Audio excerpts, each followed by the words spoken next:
Thank you mister प्रोसार। एक ज़माना था जब भारत गोलकोंडा के हीरों के लिए बहुत मशहूर हुआ करता था। दूर दराज से राजा महाराजा हीरों की तलाश में आते। हमारे पास आज भी हीरे हैं, हमारे भारतीय ब्रांड्स।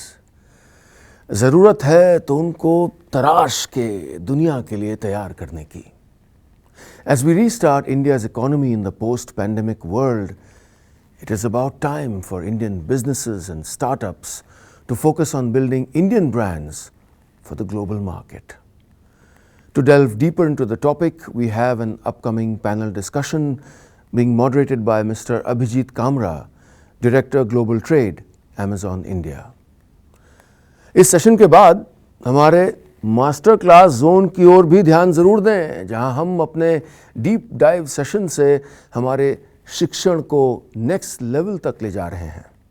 यहाँ आप अमेज़ॉन के सीनियर लीडर्स को अमेज़ॉन के विभिन्न कार्यक्रमों के बारे में विस्तार से बात करते सुन सकते हैं और अमेज़ॉन पर अपने व्यवसाय को शुरू करने, मैनेज करने और बढ़ाने में आपकी सहायता कैसे कर सकते हैं, ये सीख सकते हैं।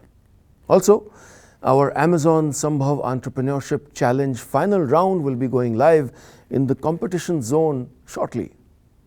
So, do make sure you go check out our final shortlisted participants pitching their business ideas to our jury. May I please invite Mr. Kamra to introduce the panel.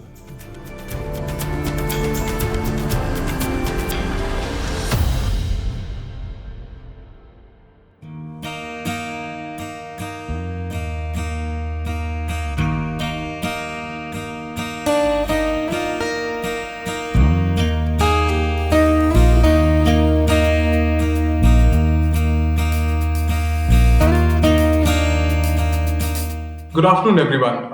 Thanks for joining us here on day 2 of Amazon Smbhav 2021.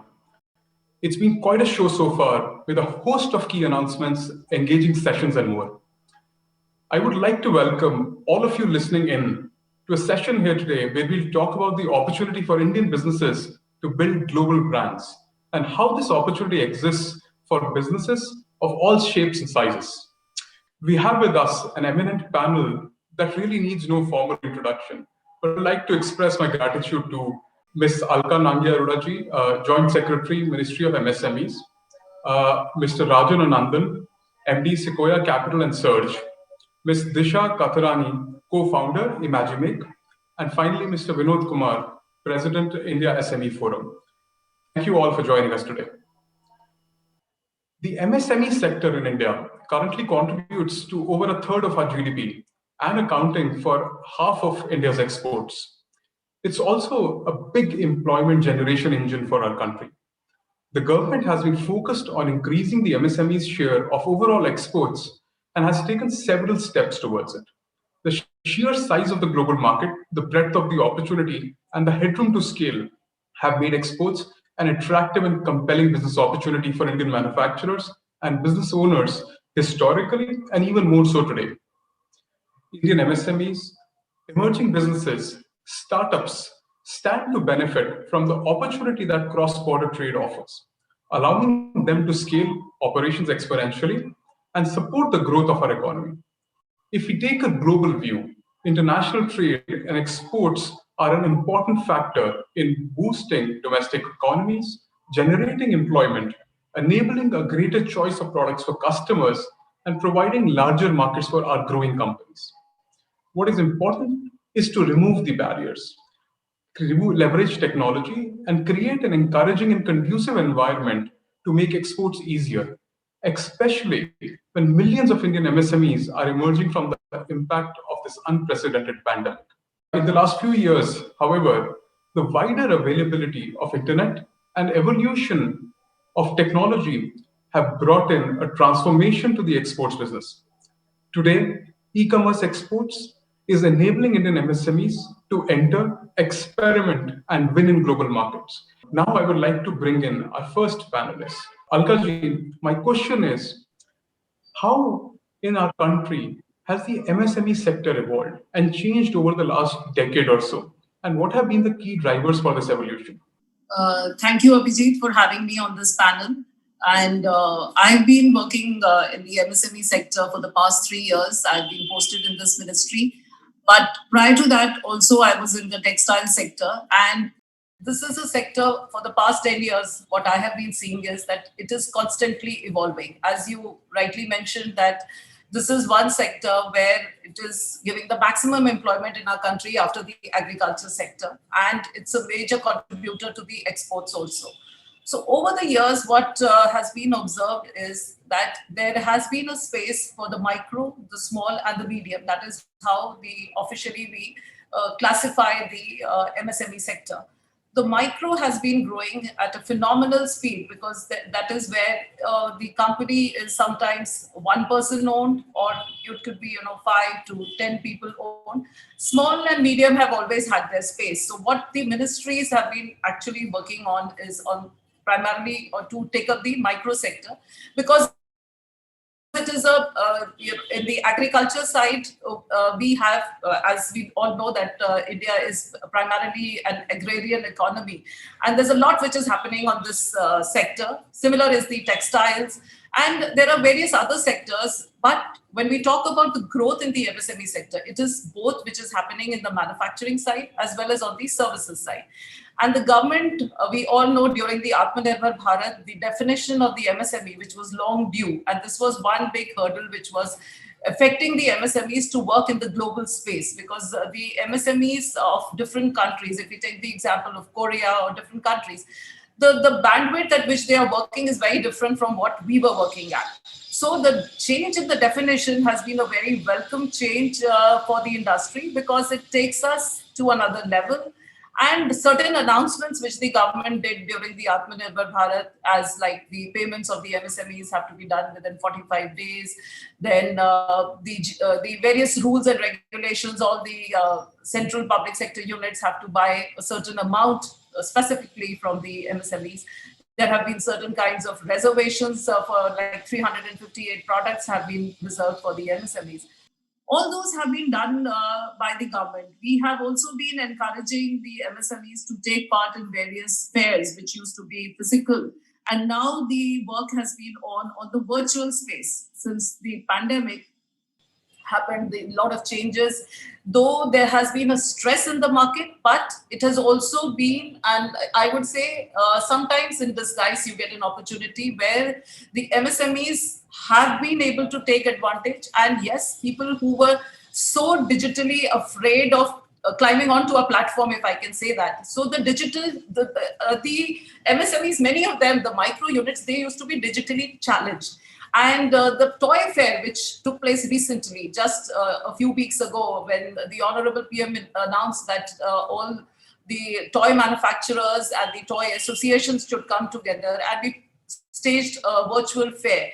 So the artisans who had never in their life had their toy photographed, photography was done for them, then the visual platform was created for them, and they had visitors looking at their products on a virtual platform. So this has been an eye opener for many of us, as well as the that industry, and I hope this is going to expand in different sectors, because once you become digitally literate, your confidence levels go up, because you are confident that yes, then you can be a part of the e-commerce platform. And today, the Indian customer who used to be so much into mom and pop shops and the neighborhood market, during the pandemic, it has changed that scene for all of us. Most of us never used to order online, and we liked visiting the stores, if we can say like that. And during this period, the fear of going to the market or whatever, and the various platforms, and there have been various, like Instagram. I don't think earlier to the pandemic there was so much activity on the buying selling happening on, and if you are a designer or you are a small entrepreneur, you just put up your products on Insta, and you have customers. So you are getting a digital space, and many of the young entrepreneurs who are joining that space, they're actually enjoying that space, because it's opening up a market to them which would have not been possible. So the government is doing their bit, and I think the digital world is also an evolving world, because most of the MSMEs are for the first time becoming confident that yes, they can be in this space. The government also in 2017, we announced a scheme where we are talking about the digital MSME space, where we are helping the MSMEs to become digitally competitive, and we are helping them to enhance their capabilities.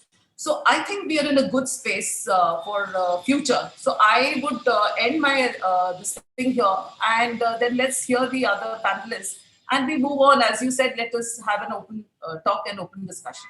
Thank you. So, Disha, Alka, we talked about why is technology entrepreneurship. It just feels like the perfect cue for you to get into this conversation.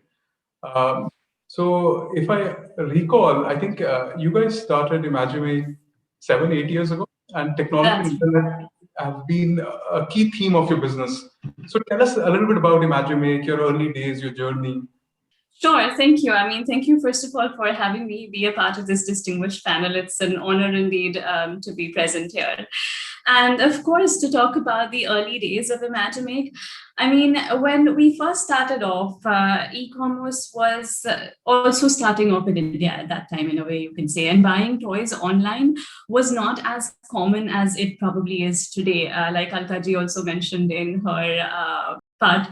Basically, what we saw in the industry leaders back then also revolved a lot more around the offline channel than the online channel. So when we started, we also were focusing more on general trade, modern trade, setting up our distributors across India, building a sales team that could go into the field from door to door and so on.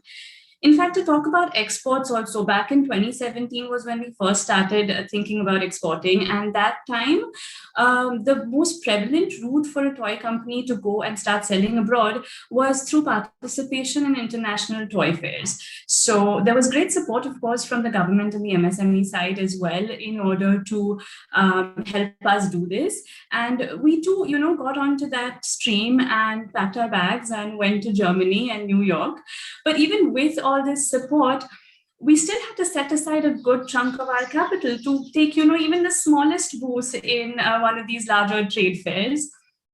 It was great, to get positive feedback from some of the buyers of the big chains. And we even were able to place our products in some of these countries. But that was still phase one, right? Because after having the product placed on these shelves, there was still a phase two of getting the products off the shelf and into the hands of the consumers. And around the same time, then the global e-commerce also had started picking up. And we, being a young company, we wanted to experiment with everything. So we were also at the same time getting on board all these new marketplaces and e-commerce platforms that were coming up. We were lucky enough to taste some good early traction on these e-commerce platforms. And, the advantages of selling online in the global landscape were very compelling. Everything from the unlimited shelf space to easy access to consumer feedback, easy ability to expand from one market to the other, the shorter cash flow cycles. I mean, these were all just so well suited to the needs of a startup or a small business like ours that shifting to a global first, digital first strategy soon became like a no-brainer for us. And once this path was set, of course, technology and the internet became the greatest enablers for growth.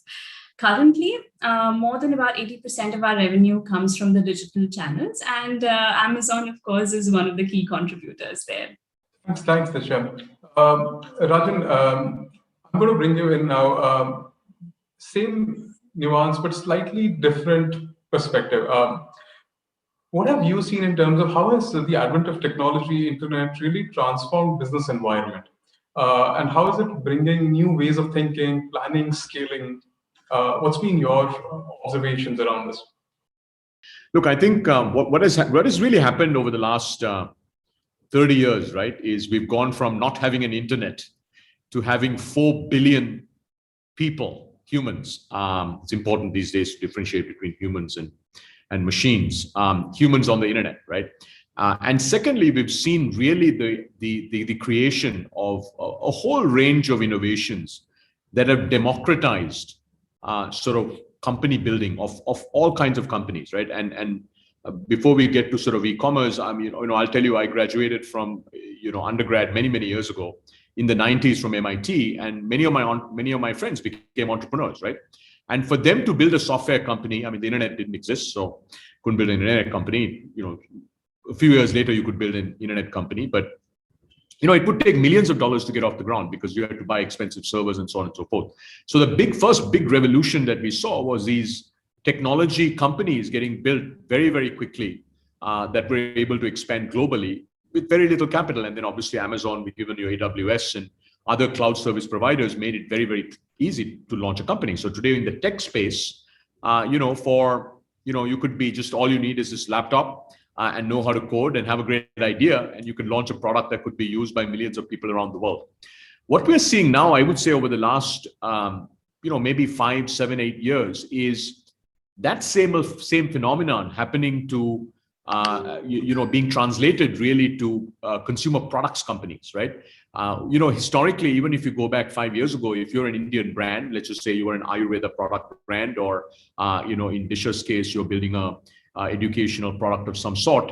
If you wanted to, let's say, launch and sell in the US, firstly, you had to, open an office in the US. Secondly, you have to go sign up offline retail partners in the US. And third, you've got to spend a huge amount of money on things like figuring out warehousing, logistics, distribution, so on and so forth. But today, if you look at it, right, if you're, all you really need is, you need good consumer insight. What do you, let's say American consumers or British consumers want? Number one. Number two, you obviously need to build products that meet those needs and are quite differentiated in that market. But beyond that, as long as you can make the product, everything else, you have easy access to, right? You don't have to even go to the US. You don't certainly have to hire people in the US. You don't have to figure out, how to go sign up Walmart or Target or any of those retailers or small retailers, if that's where you want to go. With a platform like Amazon, and since we're an Amazon platform here, right? With Amazon, with your Amazon Global Selling Program, you can pretty much start selling in the US, and that's extraordinary, right? Because all of a sudden, you could be sitting anywhere in the world, and you could be selling to any country in the world. And that was by the case, 10 years ago, I would have said the same thing about pure tech companies, right? So if you're building a consumer internet company, you're building a software company. But today you can say that for any kind of product company, right? Whether it's food, whether it's fashion, whether it's healthcare, whether it's personal care, beauty care, and so on and so forth. Pick your favorite segment. And I think that's a huge change, right? And fundamentally, if you look at the product space, which I think is what we're talking about here, it's the fact that we have 4 billion consumers connected to the internet. We're looking at scaled out e-commerce platforms on most large countries, US, UK, Germany, Japan, Korea, Brazil, India, etc. And those e-commerce players, obviously led by Amazon, are not just building e-commerce companies, but they're creating this ability to solve, cross-border distribution, cross-border logistics, warehousing in the target country, etc. And because of that, you can essentially now, the simplest way I think about exports from an Indian context is, we're in a $3 trillion economy, which is India. The market is no longer a $3 trillion economy. The market is over $80 trillion, right? Today, what I would say is, for any business, it doesn't matter whether you're a small business, mid-sized business, large business, it doesn't matter what you're making, right? Technology is at a stage where the world is your market, right? And then where in the world you want to play really depends on, number one, your ambition, number two, where the market is for the kind of products that you make. But third, most importantly, I think, is about skills, which we'll talk about later, Abhijit. But it is a fundamental reframing of how you should be thinking about your business. I genuinely think it doesn't matter what industry you're in today. It doesn't matter the size of your business. You should be thinking about the world as your marketplace. And the reality is, you can actually build a global business today, even in consumer products, for less than 1/100th of what it would have cost you, say, even 5 years ago, if you were sitting in India. Thank you. Thanks for sharing that perspective, Rajan. Vinodji, moving to you next. You work with hundreds of thousands of MSMEs. What's happening on the ground? How are MSMEs looking at technology to build scale in their businesses?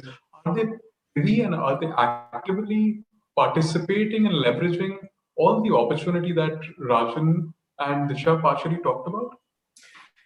Thanks, Abhijit, and it's a pleasure to be here and illustrate a couple of points that I have to make today. There's some very intense comments from all the speakers, Alka ji, Rajan, and Disha. What I want to suggest is that what are we talking about? Business. Now, what is business all about? It's all about seeing changes that are happening around us and the challenges that are coming to us, opposing themselves as opportunities. Now, those are things that give birth to enterprises or a business. Now, so what is the one constant as far as business is concerned? It's disruption. So I have a product A today, somebody brings a product T, there's a little bit of difference, it's a little more innovative, and I move forward to a new business line, the old one shuts down or moves to something else, or is thrown out of the market. Now, when you look at MSMEs, so all of them are businessmen, primarily, businessmen, businesswomen. What sort of problems are they having in India? We're talking about suboptimal scale of operations, first of all, technological obsolescence, supply chain inefficiencies. Increasingly, you see competition from both domestic and global companies. You have fund shortages. We talk about manufacturing strategies. We're still not very completely automated. Innovation is maybe less than 4-5% in terms of robotics and Industry 4.0. And you see a turbulent, uncertain market scenario. So what is it that is the one most definitive thing that is happening around? And every speaker before me did talk about this. It is adoption of digital technology, adoption of getting digitally enabled. And I say that it is the most definitive thing that is happening in the Indian MSME sector. We've been talking about it for 3.5, 4 years now, but with the onset of COVID, the entire situation changed. Everybody sort of said, I know exactly who was talking about this, but I didn't do it. I need to do it now. So a lot of people rushed to us and said, can we do something about it right now? Alka ji suggested that customers are making buying decisions online. So how can the MSMEs not stay online or not go online? It's imperative that he has to go online. And with that comes the other thing, which is that if I am making a buying decision online as a customer, I also need to have my seller online with all-round presence. He can't be in one place and not the other place. So he has to have all-round digital presence. And we are now moving to a social era. So like Disha mentioned that, digital first strategy is here to stay forever. We've outclassed the old ways of doing business.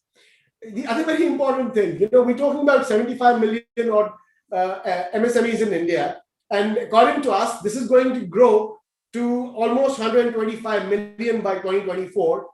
And we suggest and we understand that almost 85% of these MSMEs are going to be digitally influenced. There's no two ways about it. So, technology will democratize all MSMEs, whether they are in the urban space, whether they are in the rural space, the semi-urban space. It is daunting for them to embrace this technology all of a sudden. There's no two ways about it. But it is now going to increasingly become an integral part of growing their business. And there what we have is tech startups, which are constantly looking for exciting problems to solve this. And that is where you get low-cost innovation. And the opportunity to solve real-life problems at a manageable scale of all the MSMEs. And what I find is what we need to do or put in place is long-term industrial and ecosystem investments in both physical. We've been talking about physical for very long, but we need physical as well as digital investments and strategies to put in place immediately. We also need to have a seamless and cost-effective payment solutions, because I still find we are varying between 2.5% to 3% in terms of payment charges. So that is a little bit of a gray area for most MSMEs, whether it translates to cross-border or Indian payments. You also talking about high-speed internet, and tools that are enabling work from home. Today at MSME, I have people that have employees working out of Nandurbar, but the company is based in Bombay, but they are now saying that I have a branch in Nandurbar. So automatically the guy sort of now has a branch operating in Nandurbar with this one guy who's operating from his home. So, COVID and the aftermath of what we learned from it has drastically changed the entire outlook of businesses. And my feeling is that today MSMEs are looking at the digital space because you use digital marketing efforts to increase sales outreach. You use IoT and other mechanisms to track goods and services throughout 24/7. You automate order handling, invoicing, payments, and that's what helps you actually achieve scale, grow year on year, and that's what Indian MSMEs need. Thank you. I think you help us segue into interesting part of the conversation. So you kind of laid out how the pandemic accelerated certain choices that business owners and MSMEs in the country have made. Alka, I'm going to come to you next, taking that thought forward. So the pandemic was unprecedented. What has your department or the government seen on some of the challenges that India needs to work on at an ecosystem level to support entrepreneurs and MSMEs take local products global? Also, the Ministry of MSME has taken some very decisive policy measures and brought about significant reforms to help our MSMEs as they build back their businesses post the pandemic. It will be great if you could share what are some of those key reforms in your view. How can MSMEs take advantage and start exporting? So, Abhijit, the first thing, the pandemic brought us closer. We've never had so many webinars, so with the different associations. I think, it used to take a month to plan a meeting and then to get all the stakeholders. So I think since Vinodji also works very closely with the ministry, we had, like, at any point of time, 1,000 participants, and we spoke to every association in every sector, every field. And the first thing we realized, that we have always been talking about the financial problems. The financial problems are one part. And all of us know that the COVID hit the MSMEs very badly. Then came the Atmanirbhar package, and all of us know that there has been a lot of funding which is coming under various schemes by the government. But yes, to enjoy them also you need to be in a certain space, and that is when the digital literacy came in, because the world and the market scenario changed during the COVID period, and people started buying and selling on the various platforms which came up.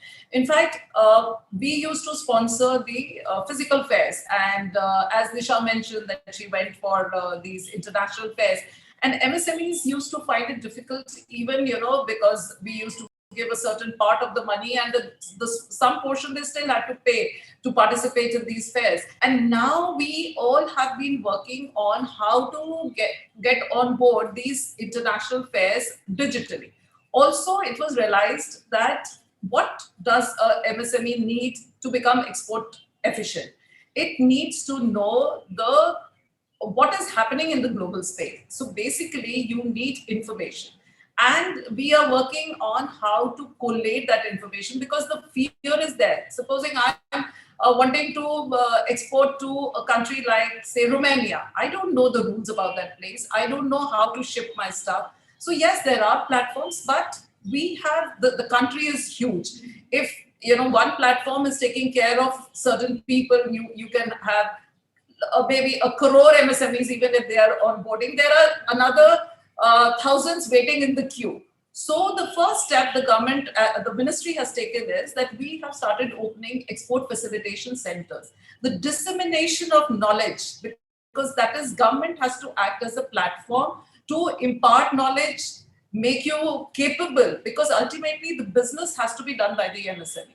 So once we bring them to a space that somebody is telling them that this is the kind of business, this is what you should be doing, how, and we have been in talks with DGFT, Commerce Ministry. So we are collating all these things, how to make them know that if they want to become export efficient, this is the first step, that they need information about that country, the rules, regulations, and the product. Sometimes I am just starting out as a youngster. If it's Disha, if she thought about toys. Maybe I could be thinking about something else. But somebody should tell me that, yes, you're in the right space. This is the kind of product, and this is maybe the country you should be looking at while you're working. So all this work has been happening. And we are also guiding the MSMEs that you need to have the confidence on your product, and you have to work on your design as well as your packaging, because these have been two areas where we have not invested much, unfortunately. It is not for the government always to invest in these spaces, but yes, we have been doing a lot of work. We have tied up with the best design institutes in the country, and NID is working with us, so are the other packaging institute is working with us, where we are trying to get these space where how a certain product should be packed. Like we have beautiful, I think beautiful is not the right word. We have lovely teas from the Northeast, but the way they come packaged, it takes away the entire glamour and the story of that product. So should they be packed in handmade paper, or there should be a basketry around it? So all those things, there has been a lot of conversation in the government going on, and we have been looking at different verticals. Toy is one. Northeast, we are looking at totally different eyes. That there's so much of richness there, which needs to be tapped. So over the period, we have to work on all these verticals: financial, digital, and the product. The quality of the product, of course, has to remain, and the consistency in the product. And also, we need to move out of tier 1 cities. We need to form clusters and bring down the cost of our manufacturing of the product. Because if we have to compete globally, whether it's manufacturing or it's handmade products, or we find a niche market for ourselves, we need to find different spaces. And I think our MSMEs are now, climbing the bandwagon where they know. And the young entrepreneurs, I'm very happy because I do get to meet, many people who have different thoughts, and they're looking at, it's just the thought. How you, as Mr. Rajan said, how you spend the money around it, it's on you. So we are in a happy space for MSMEs. But yes, I think together all of us have to take them to another level. And with the new world opening up to all of us, we get good opportunities. Okay, thank you. I think that kind of brings in a very interesting perspective, which is how do our MSMEs need to evolve, upskill to stay relevant in a fast evolving and a globally competitive scenario? Disha, as someone who's built a global brand from India, which is loved by customers across the world, would love to get a first-hand perspective of that. What are the kind of changes, upskilling you have to bring into your company, your organization, your workforce, with changing consumer patterns, changing markets, and making a product successful around the world? Sure, definitely. As you mentioned, being e-commerce first certainly has required a lot of changes. And of course, that has come with its own learning curve. When we started off, there was, of course, a lot of learning that we ourselves had to do in terms of understanding more and more about digital marketing or e-commerce and so on. And building our own comprehensive in-house team is the route we decided to take. So we really felt that blending the functional knowledge with a hands-on understanding of the industry and product was going to be essential for us at every stage, be it in terms of content creation or be it in terms of performance marketing. So for example, we invested in an in-house photo studio really early on when we first started with e-commerce. And we've been adding to that ever since. I mean, visual content is what we feel resonates most with our audience today. And our marketing and design teams are continuously thinking of new ways and experimenting and researching on how to create content that captivates our audience and our customers. Most recently, we've been working on snackable video content. So moving from long form to short form videos has been a new transition that we're joining on to as well. So what happens basically is that in terms of traditional retail, especially exports, sitting here in India, it's very difficult for me to know who's actually purchasing the product in Japan or Germany, or what their product experience is like, whether it's really meeting the needs that they have, and so on. But with e-commerce, it's almost like I was having a conversation with a Dave from Australia or a Mary from England about how overjoyed they were when their child was able to put the entire world map together, or how proud they were of the card that their daughter made for her grandfather on his birthday, or something of that sort. And of course, it's not always just about feeling pride when you hear something great. It's also about these great consumer insights that we get about needs that are unmet. And that is a fantastic way that our product team has started to increase our connect with the consumers in terms of our existing product portfolio, as well as get great cues for the future products that we want to build.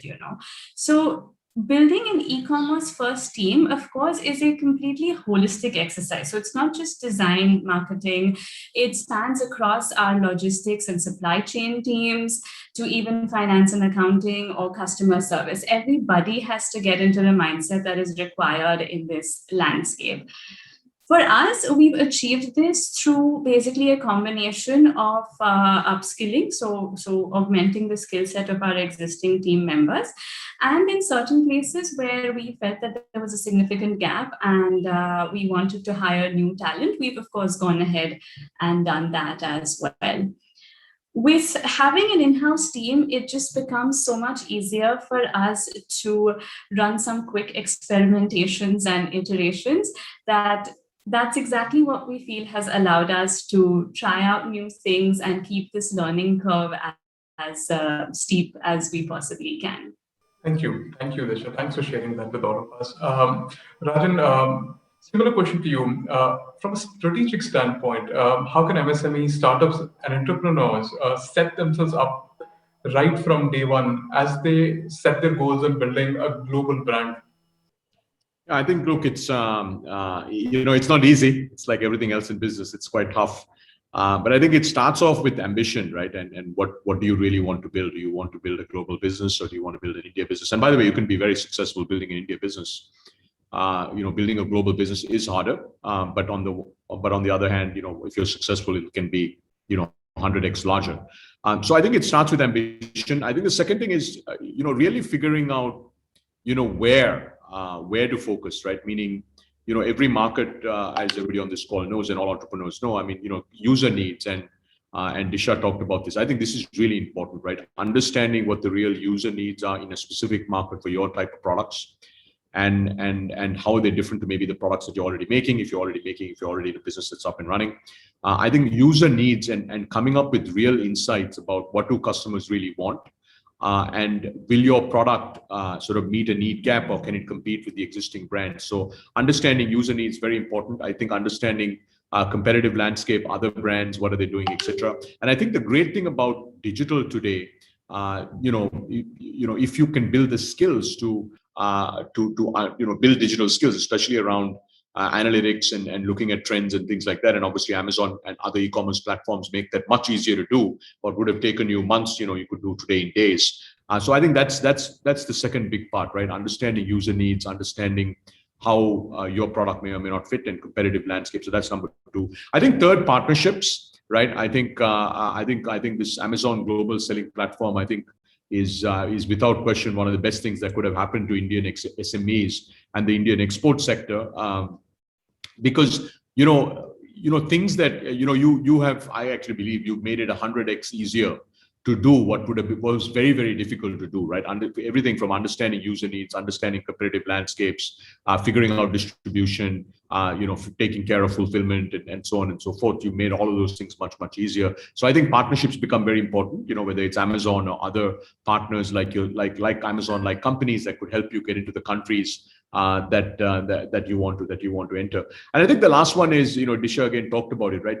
This is an entirely new skill set. E-commerce is a science, right? And as founders, especially if you're going to build a global brand or global products company, leveraging a digital first global business, I think taking the time to really learn a set of new skills yourselves, and then hiring the right people who have those skills becomes very important. And I think this is one of the biggest gaps we have in India, which is we just don't have enough talent that understands e-commerce, right? I mean, it is one of the single biggest talent gaps we have in India. So maybe Abhijit, I'm sure you all have lots of initiatives to train people on e-commerce. But if you all can put out 10,000 highly trained e-commerce specialists in the Indian market, I think that by itself will sort of dramatically accelerate exports, especially folks that are trying to do. So I would say it's really about mental model, which is sort of the ambition part. It's about building new skills, which is all of these things, and it's about partnerships and talent. So that's sort of what it is, and that's why it's hard, right? It's not something you can wake up in the morning and say, look, on the one hand, right, if you're selling in Delhi, you want to sell in Bombay, that's an easier problem, because at least you can get on a flight, you can go to Bombay, you can meet 10 people, figure out how to get into retail, or figure out some partnerships. This is much harder to do, but on the other hand, if you can figure it out, the upside is just enormous. So those are some thoughts, Abhijit. Thank you very much, Rajan. Vinodji, coming to you. So we covered the consumer dimension a little bit. I wanted to get your perspective on the seller dimension or the MSME dimension. India is just not about metros and big cities, right? There's a lot of innovation coming from all the different corners and the length and breadth of our country. How do we channel that innovation and take it to the world map? Abhijit, three things there. In fact, how many of us know the fact that, most of our exports that we are doing, actually, when you look at exports, for example, we do around $300 billion, 300 plus, and of that, 170 odd billion is done by MSMEs. Of that, almost 60% comes from semi-urban and rural areas. So there's a lot of work happening in those areas. Primarily, when you look at trace districts from where actually export is taking place. And at the urban level, rural level, what you find is, it is the biggest game changer when you want to build long-term resilience in the Indian economy, in the Indian businessman. But there are distinct barriers. And one of the most important barriers that we find is government policy. Whereas here, what we are trying to do, you see, we along with the ministry are also working on a couple of programs which I'd like to talk about. Rajan talked about the fact that there's a skill gap. So people don't know how to use e-commerce, for example, and people don't know how to actually get online, put his own product. So instead, what you have is, you have thousands of merchant exporters in India. But if you look at the actual number of manufacturers which are actually exporting their products, it is less than 12 to 14%. So that is where you are when it comes to exporters. So it does mean that the guy who's actually innovating or producing at the back end does not know the market. He does not have any idea about what is actually happening. Disha talked about the fact that when you look at, when you go onto a e-commerce website like Amazon, for example, and I suggest this to most of the people that I mentor, that get onto the website as a seller, as a buyer, you'll figure out exactly what is happening in that market. It could be the UK, it could be the US. You'll know exactly what is the product selling for. You deduce, do backtrack working, look at what is the competition doing, and you will learn. And you'll also look at design. You look at all the elements of the specs that are there for the product. And what is happening today, I digress a little bit. We're talking about 300 billion in India being done by only 33,000 exporters. We just talked about 75 million enterprises that we are supposed to have today. So what are the rest of the guys doing? Are they aware that what are the opportunities that they need to address? Is somebody teaching them what is the potential for export, for example? Is there somebody teaching them what is happening in that product market around the world? And I find e-commerce can be the single biggest enabler down to the rural level. Now, why? Very simple. You have out of which, let's say, for example, $138 billion exported by MSMEs today. The World Trade Organization calculates a potential of $200 billion, which is in the existing sectors, not even new sectors, in existing sectors that we are exporting. And of this, $130 billion could be from MSME exports. Now, where is this going to come from? These 33,000 that are exporting are anyway doing whatever they could. But who is orienting newer enterprises? Who is talking to them about potential opportunities, potential markets that they can go, competitiveness, free trade agreements that India has with so many countries, but we are underutilizing most of our free trade agreements. Alka was talking about what that is happening at the ministry. It is a great possibility when you look at, for example, countries like Korea, US, China, Taiwan. When they want to sell to India, they don't stay in the US and sell to India. They actually come to India, set up 12, 10 offices, and then find buyers and sell. Traditionally, we have been sitting in India and telling somebody there that please come and buy from me, or please come and visit me. So all this is past. What essentially is happening today is that you are next to your buyer. Your buyer is actually seeing you there. And one of the most important things, when you are on e-commerce, you're actually able to build a brand digitally that is equivalent or even better than what you would have in terms of a brand which could be non-digital, because you have a lot more interactive reviews from people and all that. So I feel e-commerce can be a single biggest enabler, not only to train people, also to do a lot of things. Also when it comes to branding, for example, you talk about intellectual trademarks, intellectual property, trademarks and all that. People come back to us and ask us, okay, do I need a trademark for getting onto an e-commerce website and selling in the US? And we say, yes, obviously you do.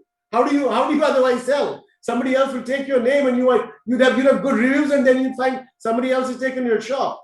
Similarly, when it comes to quality, how do you understand quality?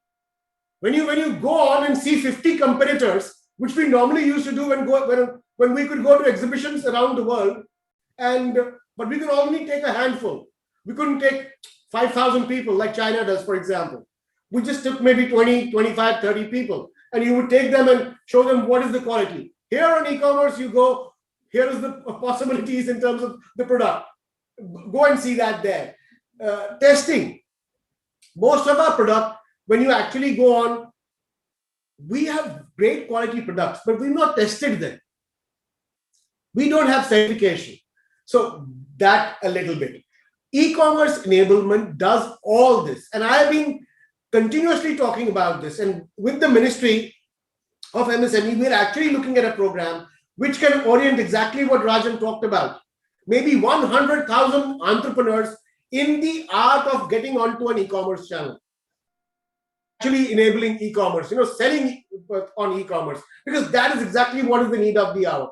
And, my feeling is, otherwise, when you talk about, the innovation ecosystem, we are far behind any other country in the world. And when I say any other, I say people that, countries that have sizable economies,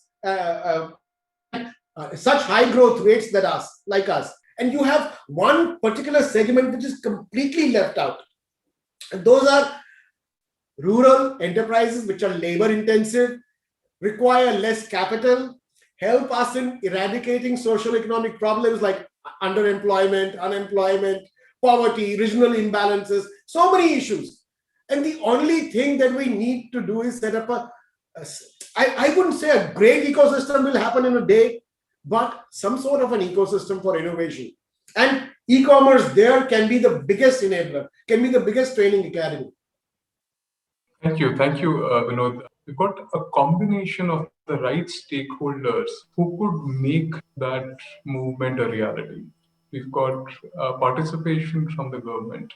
We've got Rajan representing a very key part of the ecosystem, which is both capital and expertise. We've got experts like you, and finally we've got Disha, who's leading it from the front. So I feel that if all of us could take a few steps in this direction, I think we'll make significant improvement in this space. We're almost out of time. I just going to ask each of you guys one question, and the same question for all of you guys. What would be that one piece of advice that you would give any MSME who's listening into us today, that how could they dream of building a global brand while being in India? So I'm going to go start with Alka ji. Alka ji, what would be that one piece of advice? Having worked in this space for some time, I would say the confidence in yourself, like Disha said, and the product which you are wanting to sell to whichever country. Study the country, the product, and you will be good. And maintain the quality always and always. Thank you, Alka ji. Disha, same question for you. Sure, thank you. Very difficult to sum it up in just one, but if I must, I'd say it would be to keep learning, keep learning and keep pushing forward. I mean, I think that's the best way to take the local global. Thank you. Vinod ji, next to you. Well, I have just 3 words. And I think that sums up exactly what I talked about in the past hour or so. Innovate. Without that, you don't have a business. Digitize. Without that, you would be nowhere in the future. Third, export. Once you export, you will know exactly what to sell, even in the local markets. So 3 words from me. Thank you, Abhijit. Thank you, Rajan. Thank you, Vinod. Rajan, next to you to sum this conversation up. Like, what would be your one piece of advice?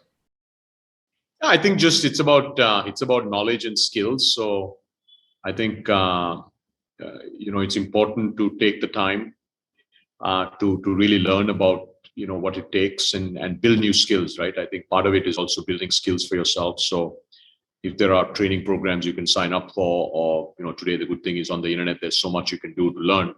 And second is look for skills. I mean, on your team, you are going to need to hire X number of people. That could be 1, that could be 2 or 3. Good news is you don't need a large number, but you need some new skills. And look for people who have experience, because this is the kind of thing. It's like anything else, it's an expertise-driven thing where you really do need expertise to make this sort of play work. Thank you very much. Thank you everyone for joining us today.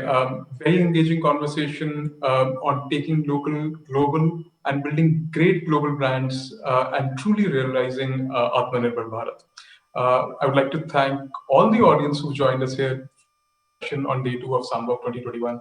Thank you all and have a great day.